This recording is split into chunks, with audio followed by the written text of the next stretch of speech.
Shalom. I want to give all the praise and all the glory unto Yahweh, Bahashem, Yahushai, Bahashem, Ha, Rakakodash. Double honors goes out to the elder apostles of Great Millstone for teaching me this truth. Also want to acknowledge all the Akyam who are pushing this truth with sincerity throughout the four corners of the earth. Alright, and I'm going to be in Ecclesiasticus chapter 1, starting at the top. I'll start at the first verse, though I'm not gonna.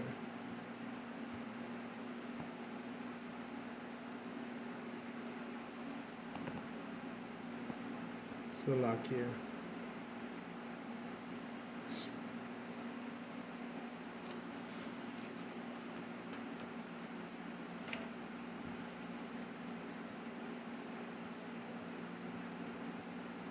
I'm going to start at verse 2.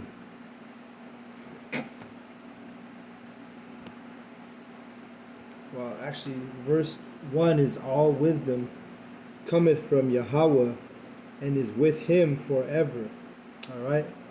So all the wisdom, everything that we get out of this is comes from Yahweh. Alright? Tells you in Isaiah 54:17 that our righteousness is of Yahweh. Alright? So that's why we're able to get this wisdom and understand this truth, because of Yahweh Bashem Yahushai. Okay? Verse 2, who can number the sand of the sea and the drops of the rain in the days of eternity?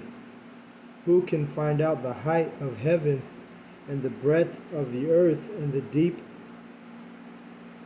and wisdom? So it's all from Yahweh Bashem Yahushai, and the ones who get the wisdom starts out with the prophets. Alright? All the other people lack wisdom because they, at the end of the day, they don't have faith to believe in this truth. Alright? Let's go verse 4. Wisdom hath been created before all things, and the understanding of prudence from everlasting. Alright? And prudence means to consider the future. Alright? So, the understanding of prudence is literally dealing with prophecy. The way you can understand prophecy is through the scriptures, through wisdom. Okay? That's what that word means. Prudence means considering the future. So when we prophesy, we're actually considering the future. Okay? Verse 5. That's why you have that insurance company. It's called Prudential. Right? It's because if you have any insurance, then you get an accident or you take a loss, well, that insurance is going to cover you, right? So that's what that prudential means. Because you considered the future, right? You went out and bought insurance. This wisdom is literally like buying insurance. For the people who get it are going to have protection, Verse 6. To whom hath the root of wisdom been revealed, or who hath known her wise counsels? And the answer to that is the prophets and the elect. Alright? Verse 7. Unto whom hath the knowledge of wisdom been made manifest, and who hath understood her great experience? There is one wise and greatly to be feared. Yahweh sitteth upon his throne. So yeah, what does it tell you? And the scripture says that wisdom is the beginning, fear of the Lord is the beginning of wisdom. So that's literally what we just read right here.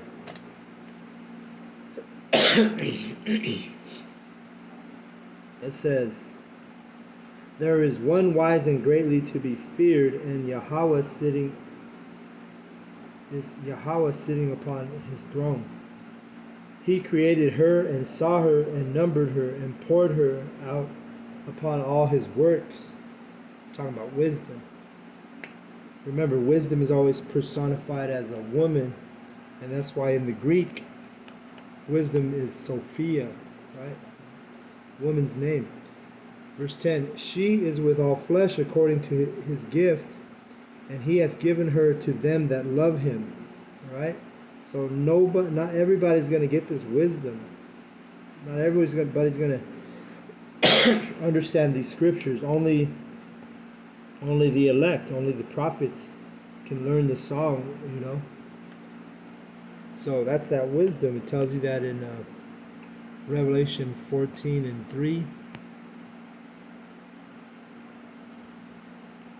And they sung as it were a new song before the throne and the four beasts and the elders, and no man could learn that song but the 144,000 which were redeemed from the earth. Okay, so when you go right here, it says, he hath given her to them that love him. Well, the men who are diligent and are on fire in this truth, that's who gets the wisdom, because you're showing that you love the truth, you love this knowledge. All right, let's go back to Ecclesiastes 1, and I'm on 11. It says, the fear of Yahweh is honor and glory and gladness and a crown of rejoicing. Right? Because if you read in 2nd Esdras, it tells you that the men of the Lord are going to receive a crown, the one who stands stiffly for the truth. Right? That's why when we go on the highways and byways, people look at it like, oh, these guys are mean, or they're rude, or they don't let anybody give their opinions, which all of those things could be true when we're out teaching. But the reason is because, we're literally serving the Lord with fear, and we're teaching according to the way Yahweh B'Shem Yahushai would teach. Okay, not by lies, not by soft words. All right, we're bringing out this knowledge and this truth. Whether you be offended or not, you're going to get the truth if you're dealing with the men of Yahweh B'Shem Yahushai. All right, and at the end of that, we're going to get a crown for standing stiffly for our testimony. It tells you in, let's get it. Let's see, 2nd Esdras 6, or let me see, maybe it's 2:6 and towards the end.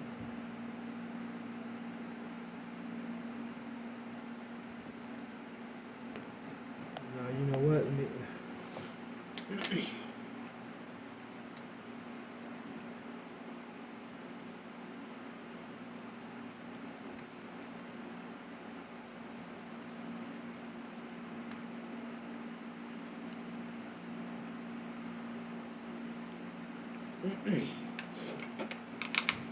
Okay, I was close. 2nd Esdras 2. And we'll go to verse 42.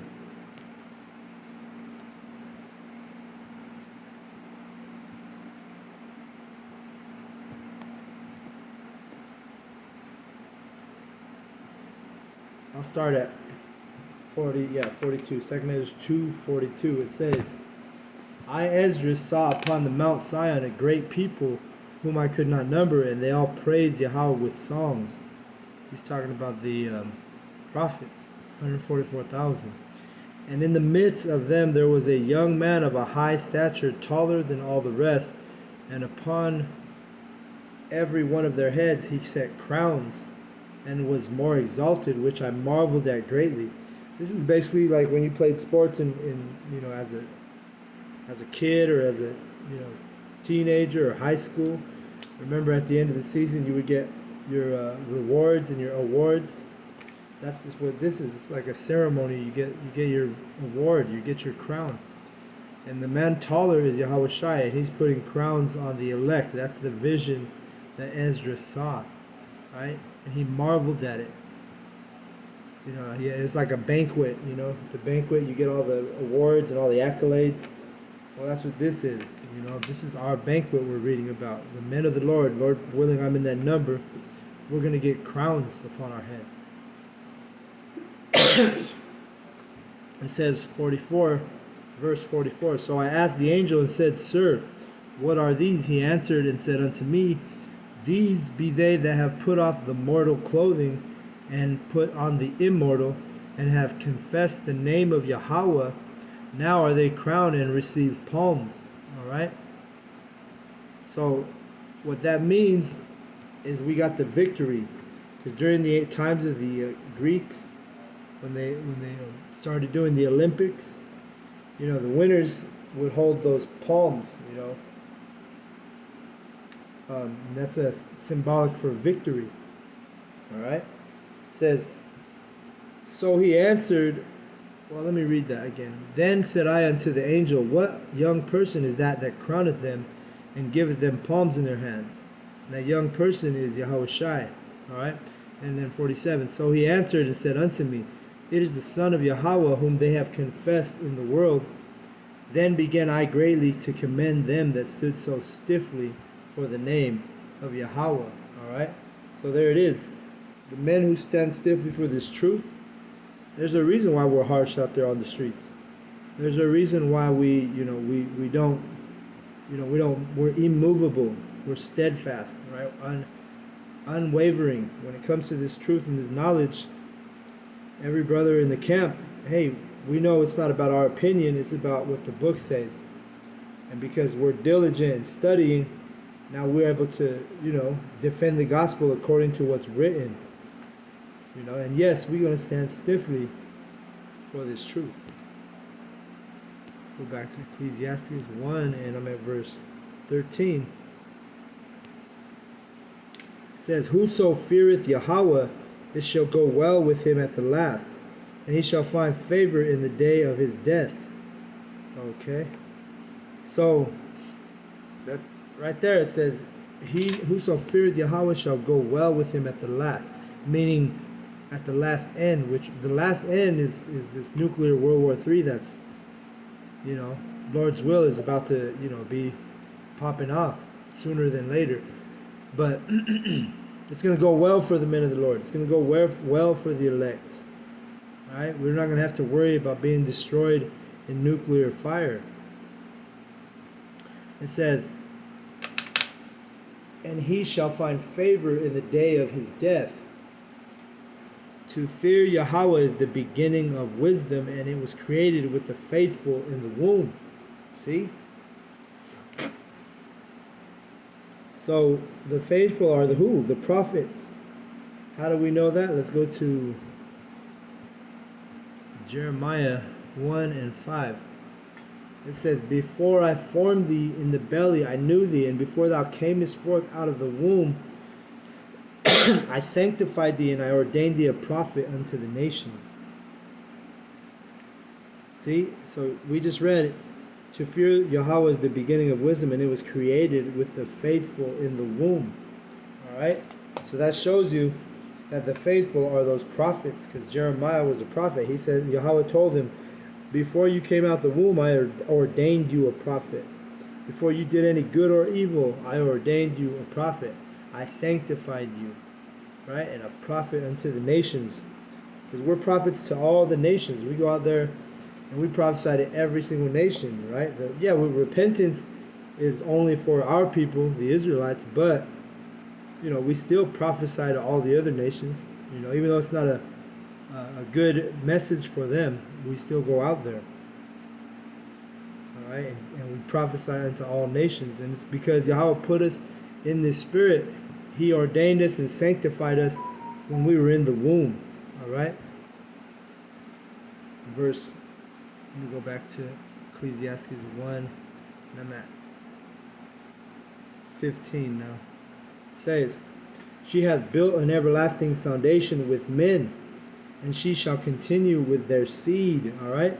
And that shows you that the prophets, not only are the prophets all men, but wisdom continues unto this very day. It's not just, because Christians, they'll like to say, oh, well, there's no more prophets anymore. It was just, that was just in the biblical times.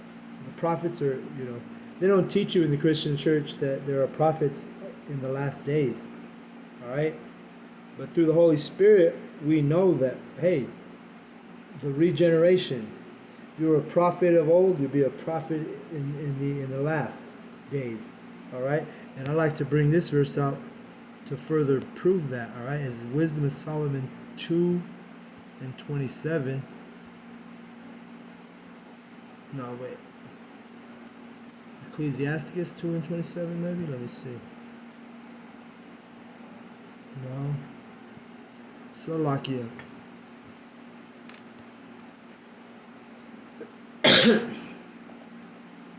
Let me see. I'm gonna have to look it up because I can't. For whatever reason, it's not coming to my mind. Um,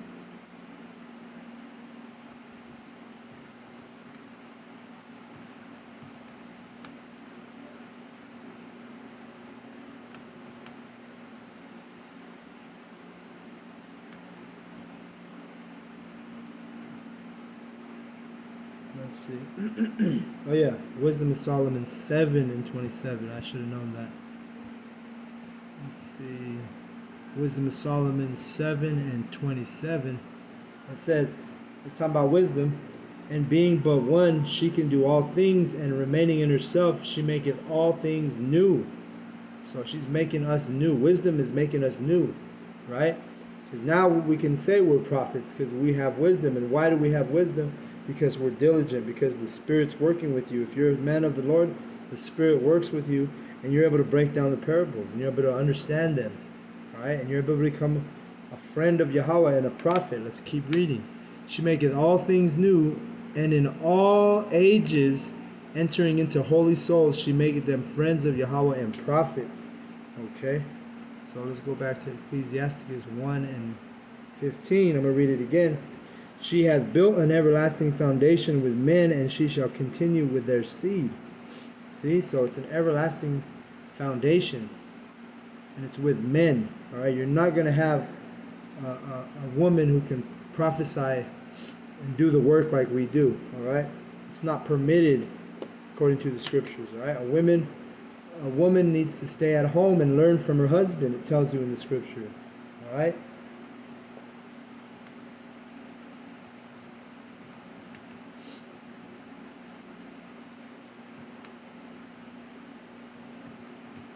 Let me get that real quick.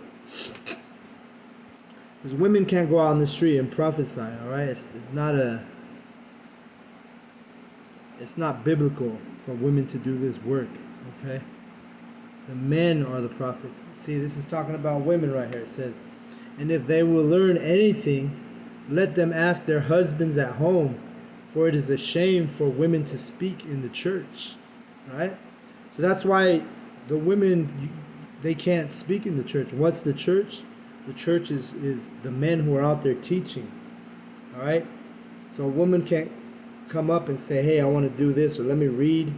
You know, I remember Apostle Tahar, their camp, a while back, a lady who they had later believed to be an angel, she said, oh, can I read this verse out? And right away, what did Apostle Tahar tell her? He said, no, only the men. And they believed her to be an angel because the way she received that, right? Is what she said. She didn't get upset. She didn't get mad. First thing she said was, okay. She didn't argue. She didn't say, you know, because we've had women come to the camp and want to argue about the truth. It's not your place, all right? You just need to sit your ass down and listen and let the men do their work, all right? This is a masculine thing. I know that's a hard thing for a lot of you Babylonian women to receive, but if you can't receive it, then you really can't receive this truth. That's why King Solomon says he only met one man of 1,000, and he didn't meet one woman out of 1,000 who could understand this truth.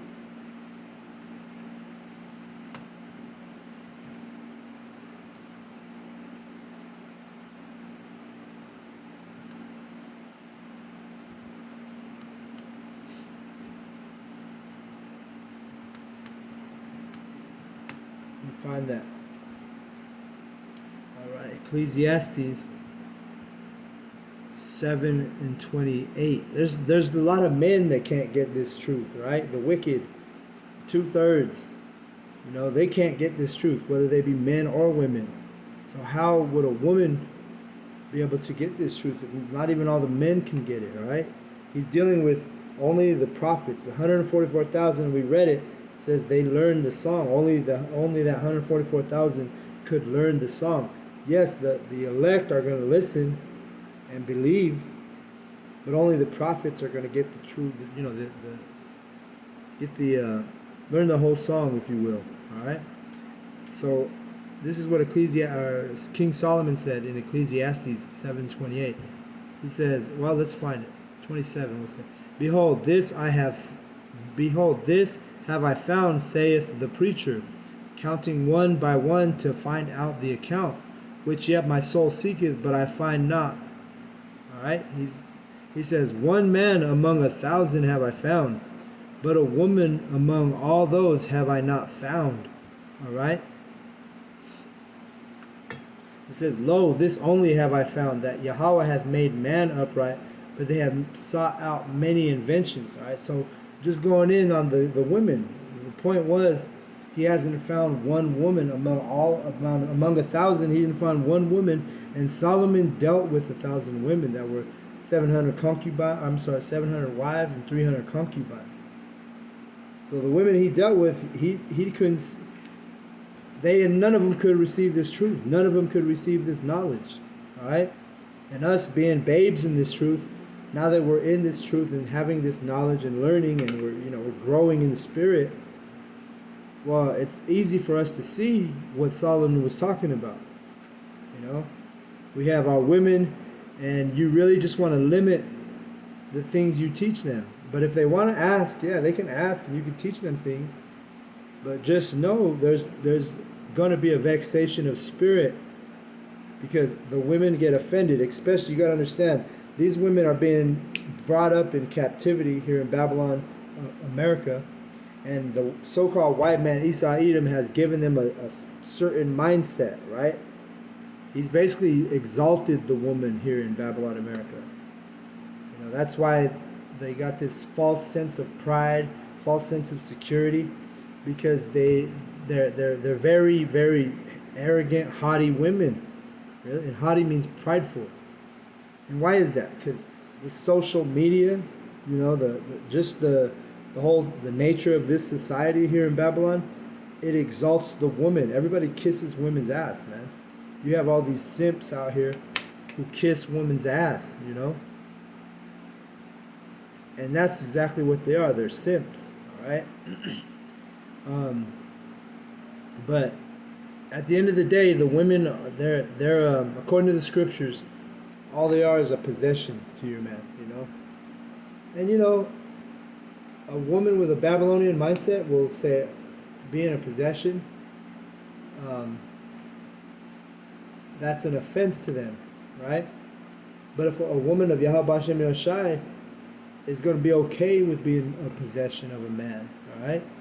If you're a righteous woman, you don't have a problem being a possession of your man, of your husband, all right? You gladly take that, cheerfully take that title, see? That's why our women are so fucked up and polluted in their minds. It's hard for them to receive this truth. They don't want to be possessions. They don't want to be part of a multiple wife doctrine, A lot of things. So why do you think Solomon said that? He's only found one man who could understand this truth, but not one woman. He said, let me read it again. Well, let's start at 27. Behold, this have I found, saith the preacher, counting one by one to find out the account, which yet my soul seeketh, but I find not. One man among 1,000 have I found, but a woman among all these have I not found. All right? So yes, your woman can't get this truth, man. And if you do teach her, all it's going to do is offend her, piss her off. It's going to cause vexation of spirit for you and for her.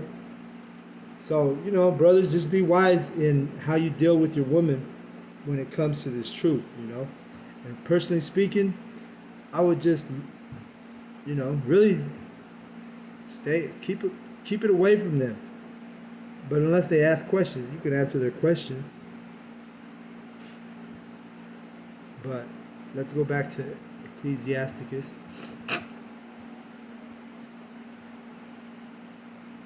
verse 1.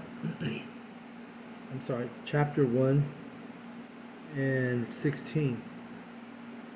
To fear Yahweh is fullness of wisdom, and filleth men with her fruits. She filleth all their houses with things desirable, and the garners with her increase. Let me look up that word garner.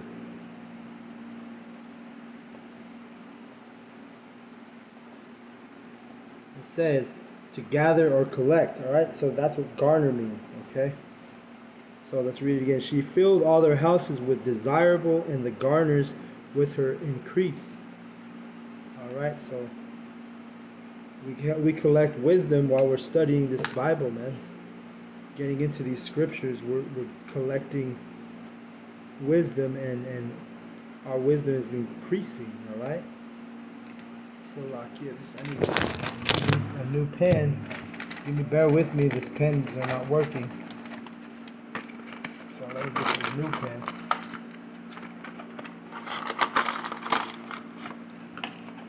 Salakia. Here we go. All right. So I got my pen.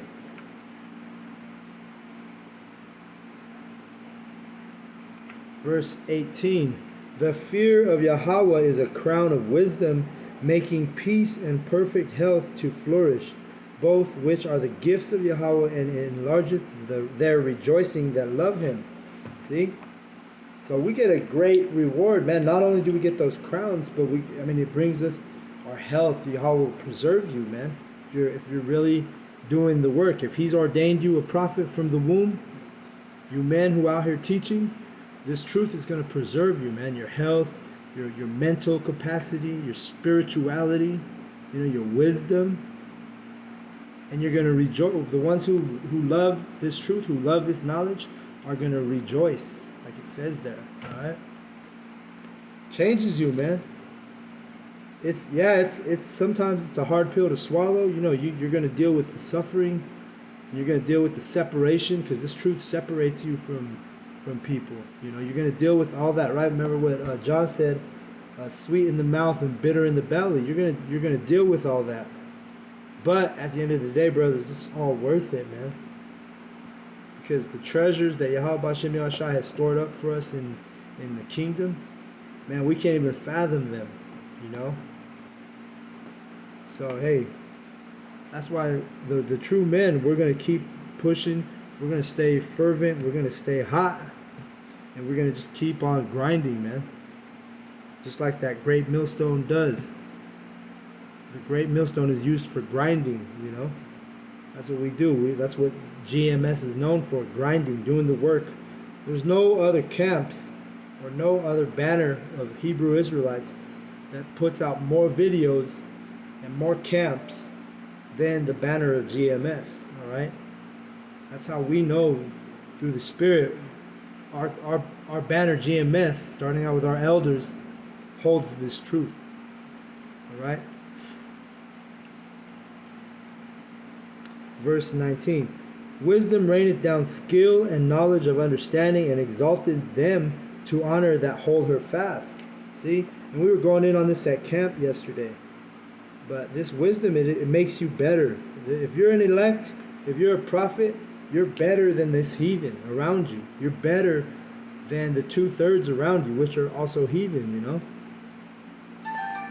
So that's what it is. See? We're better than them. Salakia. Alright, Salakia. So, wisdom reigneth down skill and knowledge of understanding, standing, and exalted them that honor, that hold her fast. Alright, so the men of the Lord are the ones who are holding this wisdom fast. Alright, this is our priority, man. This is our this is our main squeeze. You see, this Sophia.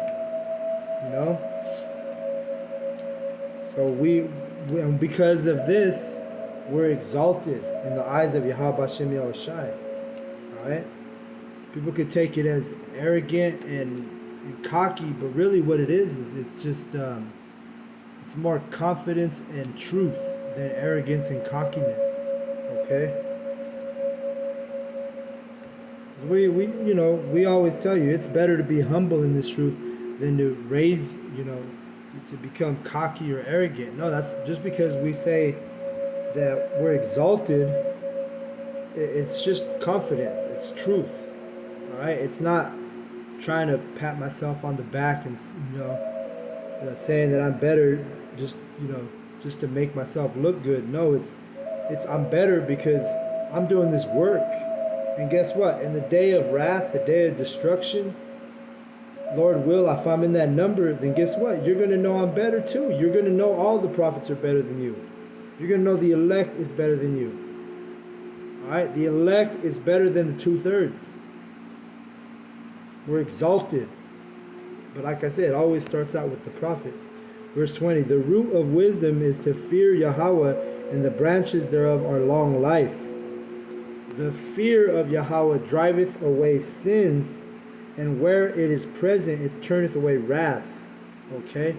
And what's that wrath that's going to be turned away from the men of Yahweh Hashem Yahushai? It's going to be that destruction. The wrath of his indignation. See?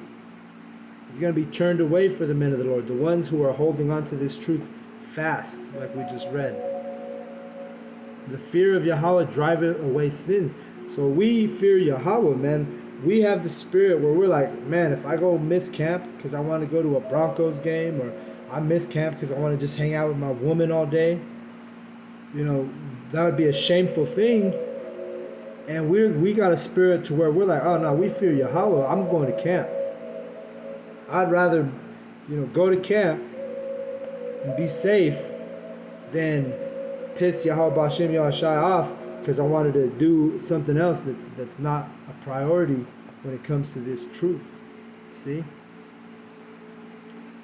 Verse 22. A furious man cannot be justified, for the sway of his fury shall be his destruction. And we had a scoffer come to camp yesterday, and he was a perfect example of this verse I'm reading. He got furious because why? Because we were cutting him up with the scriptures, with the verses, the precepts we were bringing out. Because he wanted to, he was a Christian, and he was a Jake, and he kept wanting to, save Esau, Edom, and all the other nations along with Israel, right? And so we were trying to show him in the scriptures that that's not what it is. It's lucky. And he got mad, He got mad because the scripture was cutting him up. And so it says, for the sway of his fury shall be his destruction. He didn't want to listen, so he's going to be destroyed. Go watch the camp yesterday, and you'll see that what I'm talking about.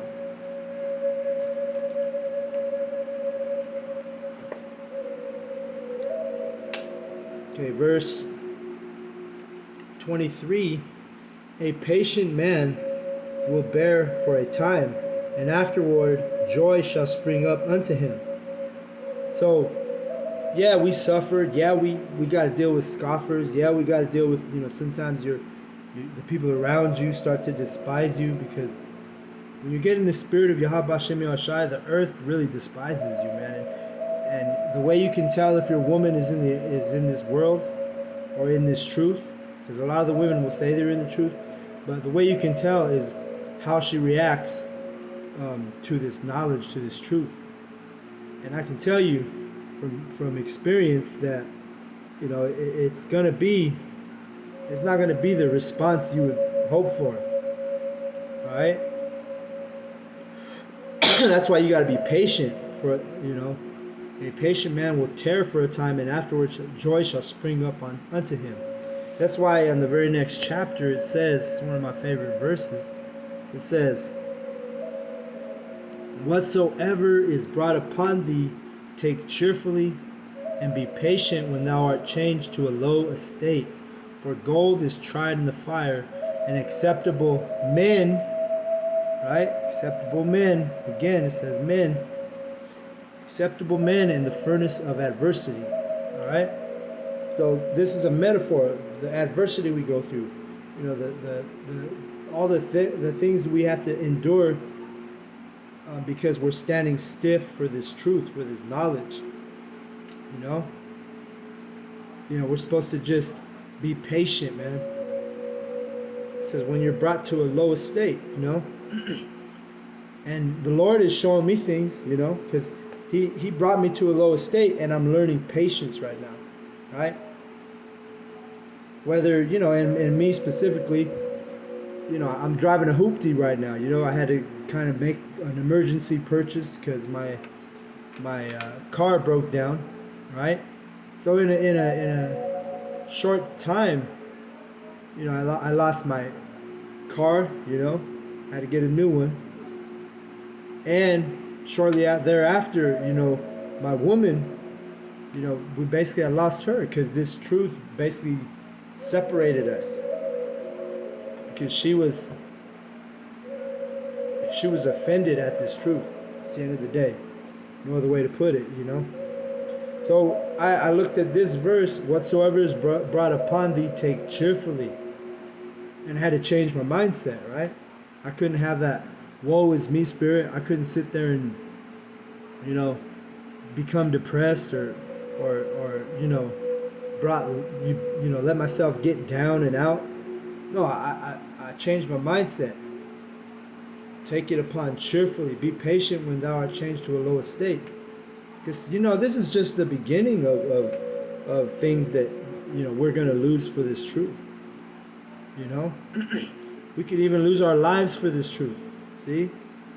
So we haven't lost everything, but in the meanwhile, we have to be patient and take it on cheerfully. All right? So that's what it is, man. Ecclesiastes 1.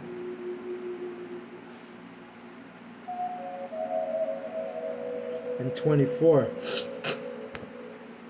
It says, he will hide his words for a time, and the lips of many shall declare his wisdom. See, and that's if you're a patient man. Right?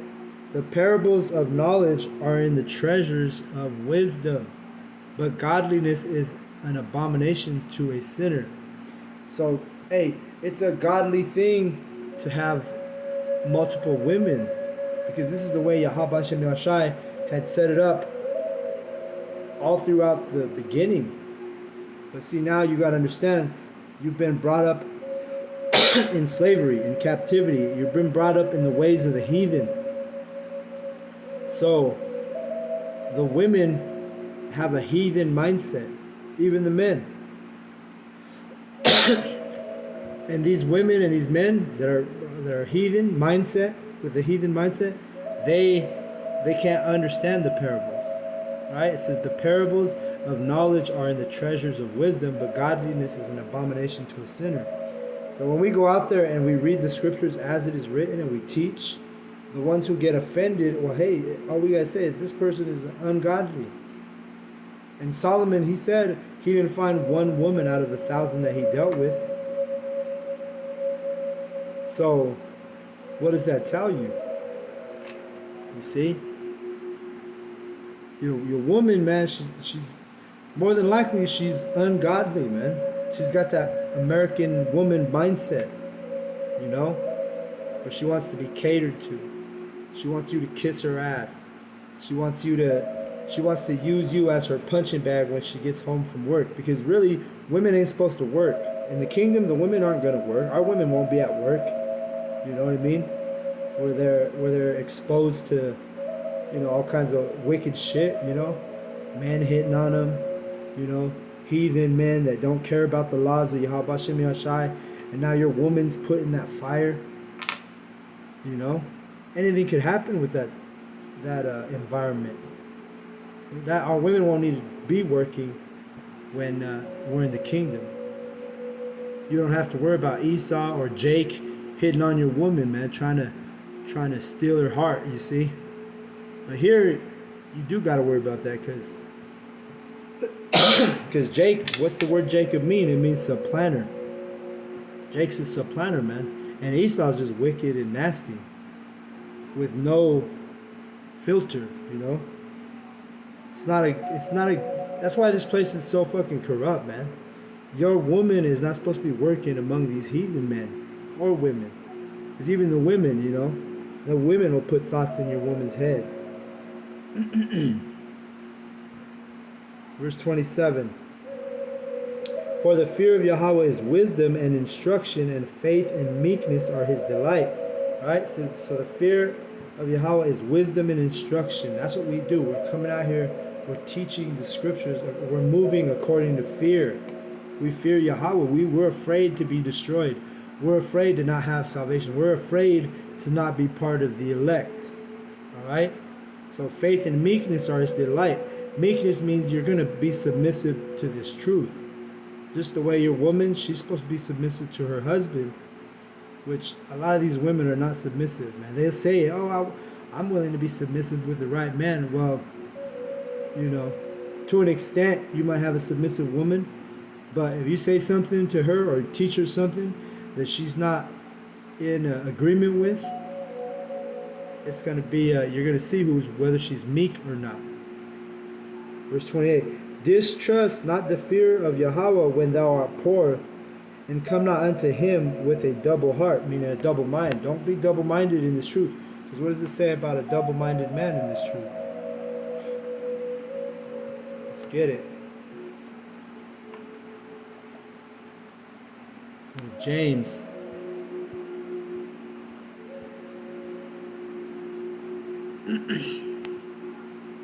James 1:8. You got to be firm. That's why this truth could cut you too, man. You have to be firm, and you can't wish something on your woman, but then wish you were still with her. You can't wish something bad to happen to her, but then in the meanwhile you wish you were still with her. You can't go back and forth. That's a double-minded man. And let's read it. James 1:8. A double-minded man is unstable in all his ways. All right. So you're going to be unstable if you're double-minded like that. You got to be one or the other, hot or cold, man. You can't be lukewarm in this truth. It tells you that in Revelation. It says Yahweh Bashem Yashai is going to spew out his mouth those that are lukewarm. If you're just lukewarm in this truth, you're just casual, it's not going to be a good thing for you. Everything's going to be manifested, meaning everything's going to be shown. Everything is going to come to the surface. It's going to come to the light. And if you're lukewarm, let me get that real quick. Then you're going to be, let's read it. Revelation 3:16. It says, let's see. Okay, here it is. Revelation 3:15, Yahawashi speaking. I know thy works, that thou art neither cold nor hot. I would thou wert cold or hot. Right? So if you're not cold or hot, it says he'd rather you be cold or hot. You can't be lukewarm. Either you be in this truth or don't be in it at all. There's no such thing as a casual Israelite or a part-time Israelite in this truth. No, the men of the Lord have to have a fervent spirit, meaning you have to meditate on these scriptures at all times. You have to, do your lessons. Go out to camp if you're part of the ministry. Do the work. Watch the videos. Watch the elders. Watch the brothers in your camps videos. See? That's a spirit of someone who's on fire. If you're cold, that means, you may go to camp. You're disenchanted at camp. You're like, oh shit, it's camp day. I got to go to camp. You don't really want to go. You just go because you're just going through the motions. That's not what Yahweh Hashem Yahshua is looking for. See, let's keep reading. Verse 16. So then, because thou art lukewarm and neither cold nor hot, I will spew thee out of my mouth. See? So Yahweh Hashem Yahshua is going to spew thee out of the mouth, meaning kick you out of the ministry. Because what's the mouth of the prophets? So if you're a prophet, you definitely need to be fervent about this, especially in the times we're in. Let's see, Ecclesiasticus Yeah, man, you don't want to be. And really, you can't fake this. You're either because if you try to fake this, you're gonna fall out right away. Ecclesiasticus 1:29. It says, "Be not an hypocrite in the sight of men, and take good heed what thou speakest." And we go into that word hypocrite. It means actor. So you can't fake it. You can't fake it till you make it in this truth.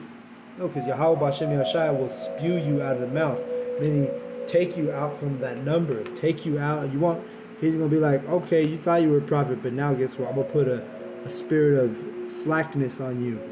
I'm gonna put a spirit of slumber on you. You're not gonna be able to break the parables down. You'll look at the verse and you'll be like, I don't understand what that means. I don't understand that parable. I don't understand that similitude. Yahweh will put that spirit on you if you're a phony, right? If you're a fake or a hypocrite, which, like I say, the word hypocrite, it means actor. Verse 30. Exalt not thyself, lest thou fall and bring dishonor upon thy soul. And so Yahweh the power discover thy secrets and cast thee down in the midst of the congregation, because thou camest not in truth to the fear of Yahweh, but thy mind is full of deceit. See? So if you try to, fake it till you make it in this truth, you're going to get exposed. You're going to fall in the midst of the congregation, all right? Because you're not coming in truth. You're not fearing Yahweh. You have a deceitful, double-minded mind. If you're not on fire, if you're not doing your videos, doing your, going to camp, doing all the things that's required of us, because there's reasons why the elders put out orders and requests, right? It's not for just so they can be strict and hard asses on us. It's for our own good. You see, I remember when I first came in GMS, the order was to put out 3 videos a week, right?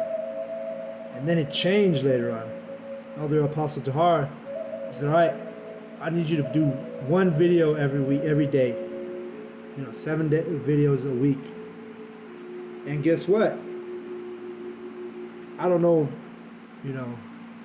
statistics, or I don't know the numbers on how many men have fallen out, but I bet you certain men who were not fervent in this truth and this knowledge, and they were lukewarm, they weren't hot or cold, right? He'd rather you be cold, meaning he'd rather you never know one thing about this truth than for you to know this truth and just be a, what's the word I'm looking for, a slacker, or somebody who's not on fire, who's not like diligent. See, you got to be diligent with this truth. All right. So I'm gonna go ahead and close out on that. That's the last verse of that chapter. And with that, I want to give all the praise and all the glory unto Yahweh, Bahashem, Yahushai, Bahashem, Ha Rakak Kodash. Double honors goes out to the elder apostles of Great Millstone for teaching me this truth. Also, want to acknowledge the Akyam, who are pushing this truth with sincerity throughout the 4 corners of the earth, and a shalom to the elect. All right, and guess what? Right when I said that, the time changed to 4:41. All right, so Kal Halal Yahweh Ba'Shem Yahushai. All right, and with that, shalom to you brothers out there pushing this truth with sincerity. All right, and all the praise and the glory goes to Yahweh Ba'Shem Yahushai, Rakak Kodash. All right, shalom Akyam.